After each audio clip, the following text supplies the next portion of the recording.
My name is Meg Burrow, and my husband Todd and I have 3 girls, Allie, Tegan, and Meg. Our youngest, Meg, just passed away this past August with a rare genetic condition. The condition affected everything from her motor skills to her speech to being able to eat, just being able to do everyday life tasks. So Meg spent a lot of time with Carilion Children's. I had the pleasure of working with Meg for almost 7 years. I started working with Meg and her family when Meg was about 2 years old.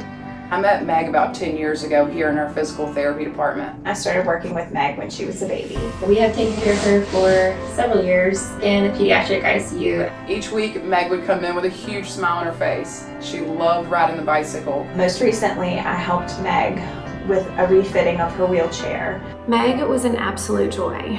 I got the privilege of working with her as a baby, and she was the happiest, most determined little girl. I remember the first time that she cruised along the back of the sofa, all the way from the hallway to her front door.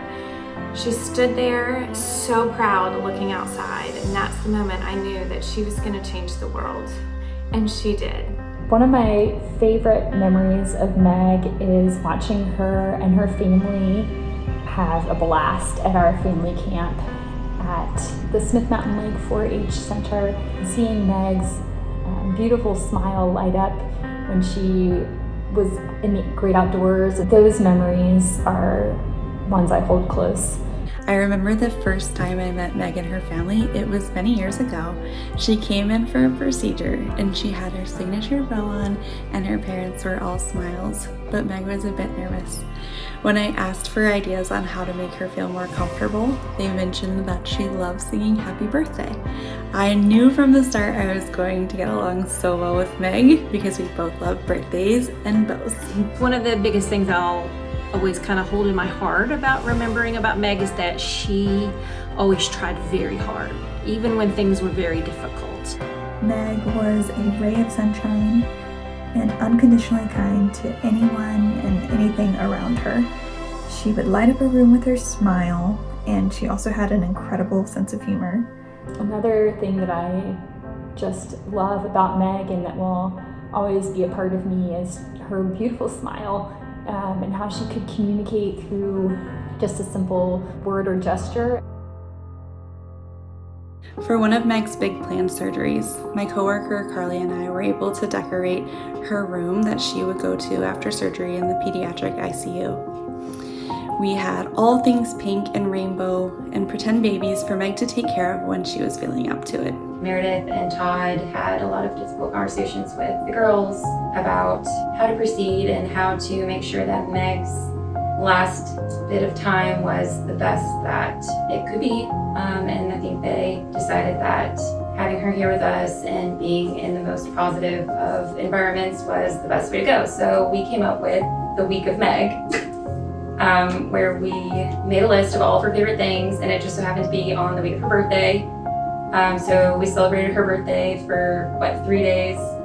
And then we moved on to Christmas? Halloween. Trick-or-treating in the hallway. Dressed up as the dog with a pink bow. With a huge pink bow, and we convinced several people in the hall to hold candy and let her trick-or-treat, and she very meticulously picked up every single piece of candy out of everyone's hand and put them in her basket. We just had fun. We had so much fun playing in our sessions. She would always come in with the cutest outfit and a big bow in her hair, and baby dolls dressed to the nines. I will never look at bows or baby dolls and not think of that beautiful girl. And I always appreciated the way she kept a smile on her face, regardless of what she was going through. Meg loved coming to therapy, and when she did, she would come with her arms full of her babies. She loved puppies and bringing her dolls to therapy, and so we always tried to find creative ways to incorporate those into our sessions. She also loved puppies. So when I was given the opportunity to train with a St. Francis facility dog, I knew I had to do it in honor of Meg. Me and Wall are going to continue to motivate these kids to get on their feet, get on the bike, and to keep smiling. She had a huge family, not just her biological family, but also the family here at Carilion Children's. And we are so grateful to have known Meg and to have had the opportunity to love her and love her family. And yeah, I'm just really grateful that she was a part of my life too. Every person she met has been blessed by her in some way.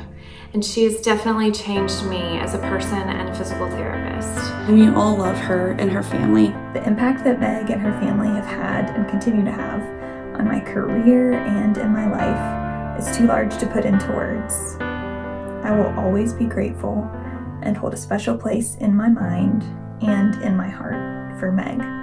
I hope Meg and her family know what a huge impact they've had on me and the others that they've met throughout the years. And I hope that they can continue to offer and spread that joy to help other kids climb those mountains like Meg did.